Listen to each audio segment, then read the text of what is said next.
एक समय की बात है। कहानी एक छोटे से गांव के पानी पूरी बेचने वाले रामू की है, जो अपने स्टॉल पर स्वादिष्ट पानी पूरी और गोलगप्पे परोसता था। उनका स्टॉल गांव के लोगों के बीच काफी लोकप्रिय था, लेकिन जैसे जैसे समय बीतता गया, लोग उनके स्टॉल पर कम आने लगे और उन्हें अपना व्यवसाय बनाए रखने में मुश्किलें आने लगी। ये रामू के लिए दर्दनाक था, क्योंकि उसका ठेला ही उसकी और उसके परिवार की आजीविका का मुख्य स्रोत था। वो ना तो बहुत अमीर थे और ना ही बहुत पढ़े लिखे, लेकिन उनके पास उन छोड़े हुए सपनों की ताकत थी, जो किसी के सामने कुछ भी असंभव नहीं होने देता था। उसके ठेले के बगीचे के पास गोलू नाम का एक छोटा लड़का का निवास था। गोलू रामू के स्टॉल से आकर्षित हुआ और उसे उसके साथ समय बिताने का सौभाग्य मिला। दोनों बिना कुछ कहे बहुत अच्छे दोस्त थे। गोलू के साथ बैठकर रामू ने अपनी चिंता व्यक्त की। गोलू, ये सब बहुत मुश्किल हो गया है। लोग अब मेरे स्टॉल पर ज्यादा नहीं आ रहे हैं। तब गोलू ने मुस्कुराते हुए कहा, रामू चाचा, आपकी पानी पूरी और गोलगप्पे बहुत अच्छे हैं, लोग आने लगेंगे। रामू ने कहा, हाँ, लेकिन मुझे भी जिंदगी में कुछ नया करने का मन है। कुछ तो बदलना होगा गोलू। एक दिन जब रामू अपनी दुकान के पास बैठा था, तभी बच्चों का एक समूह उसके पास आकर खड़ा हो गया। एक बच्चे ने कहा, रामू अंकल, हमें कुछ नया खाना है। ये पानी पूरी और गोलगप्पे अभी बोरिंग हो गए हैं। ये सुनकर रामू को अच्छा नहीं लगा, लेकिन वो चुप रहा। वो नहीं चाहता था कि उसके स्टॉल की सराहना कम हो। इसके बाद रामू ने गोलू के साथ मिलकर सोचा कि वो कैसे कुछ नया पेश कर सकता है। वो चाहते थे कि लोग फिर से उनके स्टॉल की ओर आकर्षित हो और उनका कारोबार फिर से अपनी पुरानी चमक हासिल कर ले। रामू ने सोचा और फिर एक दिन उसे एक आदिवासी सफर में जाते व्यक्ति का विचार आया। वहाँ उसने देखा कि आदिवासी लोग बांस के तालाब में खाना पकाने के लिए चुकंदर, आलू, मसाले और मसालेदार मिश्रण का उपयोग करते हैं। ये सब सामग्री एक बांस में भरकर आग के ऊपर पकाई जाती थी, जिससे उसका स्वाद अद्वितीय होता था। रामू ने सोचा कि क्या ये वही कर सकता है। अपनी पानी पूरी को एक नया तरीके से प्रस्तुत करने के लिए उसने अपने स्टॉल में कुछ बांस लाया और वो एक नई प्रकार की पानी पूरी तैयार करने के लिए अनुशासन रूप से काम करने लगा। जब लोगों ने उसके नए कुरकुरे वाली स्नैक चाट का स्वाद चखा, तो वे हैरान रह गए। ये पानी पूरी कुरकुरी और स्वादिष्ट थी और उसमें पुरानी पानी पूरी के स्वाद का भी एक अलग आयाम था। जब उसने इसे अपने स्टॉल पर पेश किया, तो लोग फिर से उसके पास आने लगे। गोलू ने रामू से पूछा, रामू चाचा, ये कुरकुरी स्नैक चाट कैसे बनती है? रामू हंसा और वो बोला, गोलू, ये तो बहुत आसान है। इसमें हम पानी पूरी को अलग अलग स्वादिष्ट मसालों के साथ मिलाते हैं और फिर इसे बांस में चावल की बुनाई की तरह भर कर तैयार करते हैं। जब इस बांस को आग में डाला जाता है, तो ये कुरकुरा हो जाता है। तब गोलू ने मुस्कुराते हुए कहा, रामू अंकल, आप बिल्कुल महान हैं। आपने अपने स्टॉल को फिर से बहुत लोकप्रिय बना दिया। रामू ने कहा, गोलू, कभी हार नहीं माननी चाहिए। हालांकि जीवन में कठिनाइयां आती है, लेकिन हमें अपने सपनों को हासिल करने से कभी नहीं रुकना चाहिए। तब से रामू ने और भी नए नए स्नैक्स चाट तैयार किए, जिससे उनका स्टॉल और भी लोकप्रिय हो गया। वो हमेशा नए विचारों का सामना करने के लिए तैयार रहते थे और गांव के लोग उनके स्नैक्स का आनंद लेते रहते थे। रामू की कड़ी मेहनत और समर्थन गोलू की साथी और ताकत बन गई, जो उसे उसके व्यवसाय में नई ऊंचाइयों पर ले गई। इस कहानी से हमें ये सीखने को मिलता है कि जीवन में कभी कभी हमें अपनी स्थिति को बदलने की जरूरत होती है और हमें स्वयं कोई नई चुनौतियों का सामना करने के लिए तैयार रहना चाहिए। रामू ने कभी हार नहीं मानी और अपने सपनों को पूरा करने के लिए नई राह चुनी। उसने दिखाया कि किसी भी समस्या के सामने हारना नहीं है और हमें हमारे सपनों की प्राप्ति के लिए कभी भी हार नहीं मानना चाहिए। एक लंबे समय पहले एक गांव में बलराम और छाया नामक पति पत्नी एक छोटे घर में रहते थे। बलराम उसी गांव में गोली सोडा बेच के उससे आए हुए पैसों से अपना परिवार चलाता था। हर रोज की तरह एक दिन बलराम सोडा बेचने निकलता है। सोडा सोडा रंग बिरंगी सोडा, एक गिलास सिर्फ 5 रुपए, आइए भाई आइए। ऐसे सोडा को बेचता है जब उसका बचपन का दोस्त सोडा पीने इसके दुकान आता है। बलराम, क्या मैं तुम्हें याद हूँ? मैं तुम्हारा बचपन का दोस्त हूँ। अरे हाँ वरुण, कैसे हो तुम? मैं ठीक हूँ, तुम कैसे हो? मैं भी ठीक हूँ। क्या कर रहे हो तुम अब? मैंने अपने बल पर एक साड़ियों का दुकान शुरू किया है। और तुम क्या तब से ये गोली सोडा ही बेच रहे हो? हाँ वरुण, इसमें क्या दिक्कत है? दिक्कत तुम्हें अभी नहीं नजर आएगा बलराम। फिलहाल तो ये सोडा बेचना ठीक ही है, लेकिन आने वाला कल का क्या? अब सब कुछ बदल गया है बलराम। कुछ ही दिनों में लोग सोडा खरीदना बंद कर देंगे। तब तक तुम्हें कुछ और व्यापार शुरू कर लेना चाहिए, कुछ ऐसा जो गांव में पहले से नहीं है। नया व्यापार तो शुरू कर सकते हैं, लेकिन उसके लिए निवेश के पैसे कहाँ से मिलेंगे? अरे उसमें क्या, अपने कोई जान पहचान आदमी से थोड़े पैसे उधार लो, लाभ आने के बाद उन्हें उनके पैसे लौटा दो, हो गया। हाँ ये भी ठीक लग रहा है वरुण। ठीक है बलराम, मैं चलता हूँ।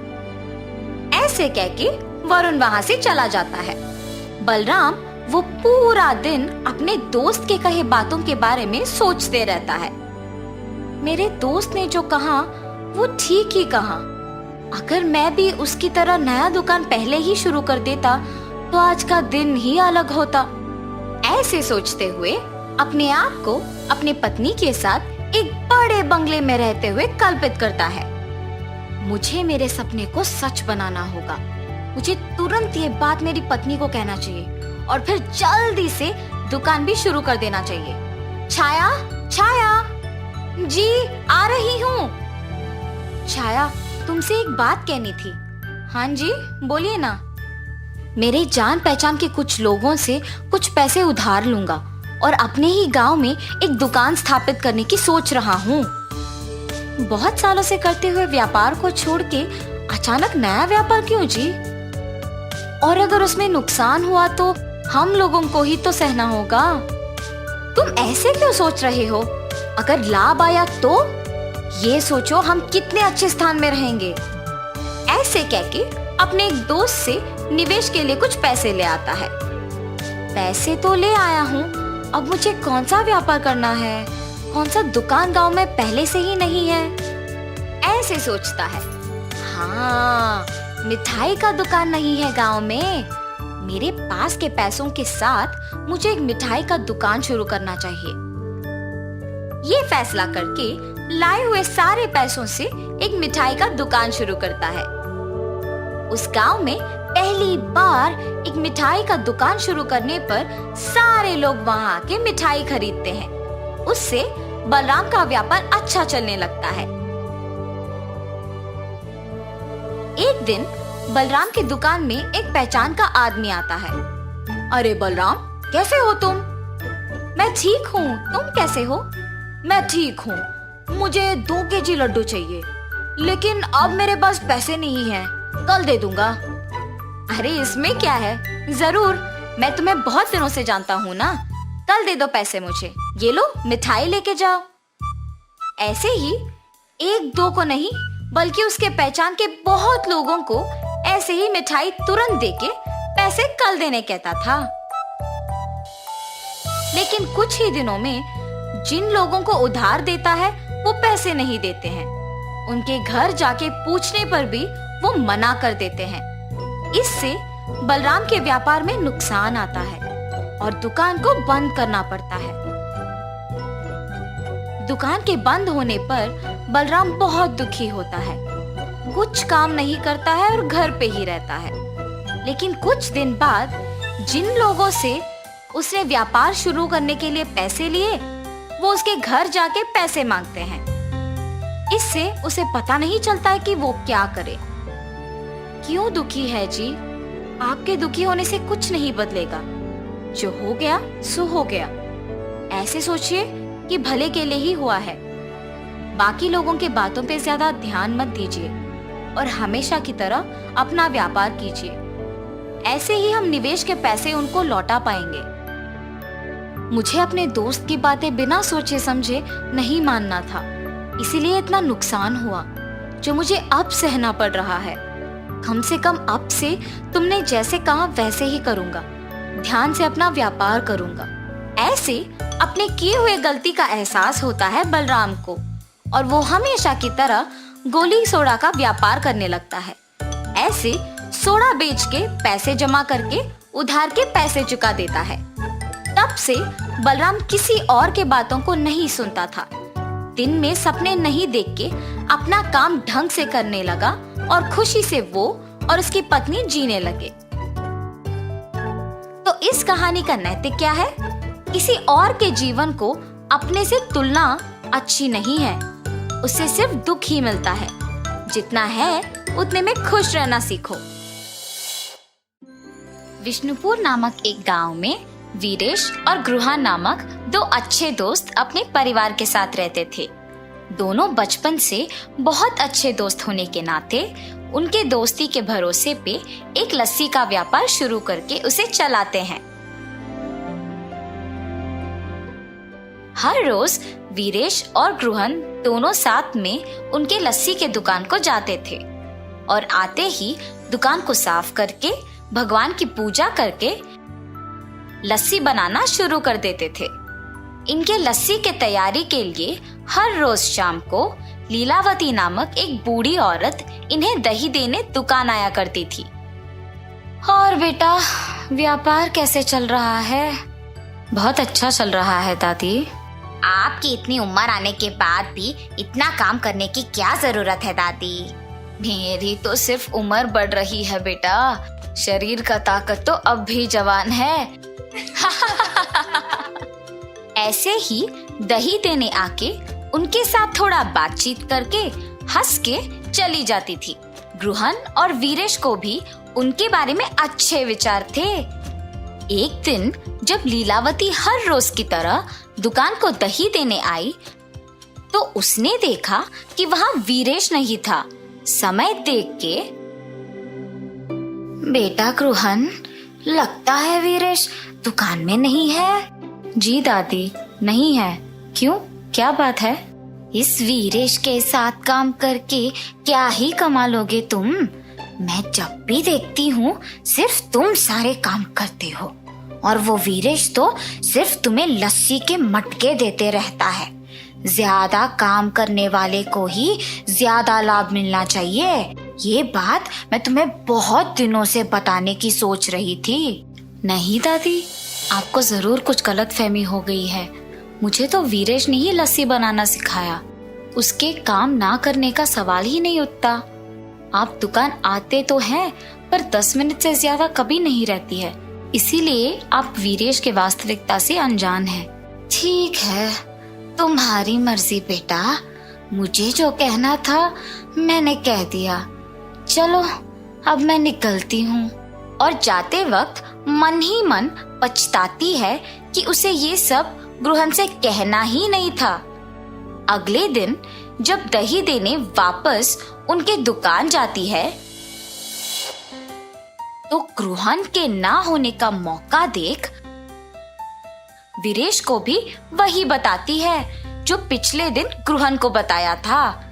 गृहन उसकी बातों की विश्वास करता है मगर नजरअंदाज कर देता है और यही कहता है कि शायद उसने गृहन को सही तरह से नहीं समझा होगा। लेकिन वीरेश लीलावती के बातों से प्रभावित होकर गृहन पे उसके विचार बदल देता है। अब ये दोनों तो अलग दुकान खोलेंगे और मुझे ज्यादा दही बेचने को मिलेगा। वीरेश लीलावती के कहे बातों को जाके अपनी पत्नी को बताता है। आप कुछ मत सोचिए, मेरी बात सुनकर एक और लस्सी का दुकान खोल दीजिए बस। पर गृहन को क्या बोलूं? यही बोलिए कि जीवन में आगे बढ़ने के लिए ना अलग अलग व्यापार करना बहुत जरूरी है। पत्नी के प्रेरित करने पर वीरेश गृहन को एक नई लस्सी की दुकान खोलने की बात कह देता है और निवेश के पैसे गृहन से वापस ले लेता है।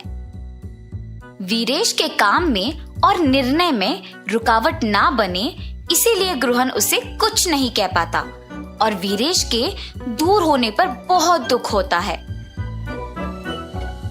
गृहन को दुखी होते देख उसकी पत्नी, आपको ऐसे दुखी देख मुझे अच्छा नहीं लग रहा है जी। आपको अपने मन को ये कह के संभालना होगा कि वीरेश जी की स्थितियों ने शायद उन्हें ऐसे करने पर मजबूर किया होगा। वही तो मुझसे नहीं हो पा रहा और ऐसे अशांत मन से आप क्या ही व्यापार चलाएंगे। ठीक है, एक काम कीजिए, हमारे गांव में मेरे चाचा राधे नामक एक लस्सी दुकान चलाते हैं जो बहुत ही प्रसिद्ध है। वहाँ बहुत प्रकार के लस्सी बनते हैं। वहाँ जाके आप भी अलग प्रकार के लस्सी बनाना सीखिए। आपका ध्यान इस बात से हटेगा और व्यापार में भी वृद्धि होगा। सही बात है, वही करूँगा। ऐसे गृहन 6 गांव बाद वाले भीष्मा नगर में अपने रिश्तेदार के घर जाता है। अरे बेटा गृहन, कैसे हो तुम? तुम्हारी पत्नी कैसी है और तुम्हारा व्यापार कैसे चल रहा है? सब कुछ ठीक है मामा जी। आपके दुकान के अलग प्रकार के लस्सी आसपास के सारे गांव में बहुत प्रसिद्ध है, इसीलिए मैं भी उसे स्वाद करने आया। हाँ, 12 प्रकार के लस्सी है। तुम्हें जो चाहिए वो पी लो बेटा। चलो चलो जाएंगे। और चाचा जी गृहन को उनके लस्सी का दुकान लेके जाते हैं। वहाँ पे लोगों की भीड़ लगी होती है। टिकट खरीद के लाइन में खड़ा होके इंतजार करने के बाद उन्हें लस्सी मिलती थी। ये सब गृहन को बहुत नया और अलग लगता है। और दुकान के अंदर जाने के बाद वहाँ पे अलग तरह के लस्सी बनते हुए और बनाने का तरीका देख गृहन भी वहाँ के कार्मिक के साथ लस्सी मिलाता है। और ऐसे ही जितने भी दिन उस गांव में रहता है, गृहन अलग प्रकार के लस्सी बनाना सीख लेता है। वापस गांव आने के बाद गृहन उसके दुकान में अलग तरह के लस्सी बनाना शुरू कर देता है। वो उसके दुकान के सामने लस्सी के रंगीले चित्र बनवाता है ताकि ग्रामीणों को पता चले कि गृहन के दुकान में विभिन्न प्रकार के लस्सी मिलते हैं, और उसके नाम भी लिखवाता है। वहां से गुजरते हुए ग्रामीण उसे देख आश्चर्यचकित होके उसे पढ़ते हैं। इंडियन लस्सी, पंजाबी लस्सी, आम की लस्सी, नमकीला लस्सी, मीठा लस्सी, मलाई लस्सी, केले का लस्सी, मसाला लस्सी, केसर की लस्सी, चॉकलेट लस्सी, गुलाब लस्सी। ऐसे नए नाम और रंगीले चित्र देख गांव वाले भी उन नए तरह के लस्सियों को स्वाद करने आते हैं। गृहन, कुछ विशेष बात है? इतने प्रकार के लस्सी, जरा मसाला लस्सी देना। और ऐसे मसाला लस्सी पी लेता है। अरे वाह, बहुत ही स्वादिष्ट है गृहन, जरा एक और देना। ऐसे बहुत लोग गृहन के दुकान पे उपलब्ध उन लस्सियों के प्रशंसक बन जाते हैं और गृहन को अच्छा आमदनी भी मिलता है। गांव में लस्सी वाला तो सिर्फ गृहन को ही मानते थे, मगर दूसरी तरफ वीरेश के द्वारा निर्मित लस्सी का दुकान गृहन के अलग तरह के लस्सियों की तुलना में फीकी पड़ गई थी और उसे कोई आमदनी नहीं मिल रहा था। और ऐसे वीरेश को अपने गलती का एहसास होता है और वो वापस गृहन को जाके पूछता है, क्या हम वापस साथ में व्यापार कर सकते हैं? और गृहन बिना कुछ सोचे पूछे खुशी खुशी हाँ कर देता है। उसी समय लीलावती वहाँ दही देने आती है। ये क्या है गृहन, तुम्हारे दुकान में वीरेश है? जिस व्यापार के लिए तुम्हें छोड़ दिया था, इसे तो वहाँ होना चाहिए ना। ये दुकान सिर्फ मेरा नहीं बल्कि वीरेश का भी है। तुम्हारे बातों से प्रभावित होके मैंने अपने बचपन के दोस्त को दुख पहुंचाया। अगर अगली बार मुझे पता लगा कि तुम ऐसे काम कर रही हो तो तुम्हारी उम्र की भी इज्जत नहीं करूंगा। वीरेश की बातें सुन के लीलावती डर के मारे वहां से चली जाती है और गृहान वीरेश की बातों पे हंसता है। ऐसे वो बिछड़े हुए दोस्त वापस मिल जाते हैं और खुशी से अपना व्यापार चलाते हैं। इस कहानी का नैतिक क्या है बच्चों? दोस्ती में ये जरूरी नहीं होता है कि कितने साल से एक दूसरे को जानते हैं, मगर ये जरूरी होता है कि कितनी गहराई से एक दूसरे को पहचानते हैं और भरोसा करते हैं।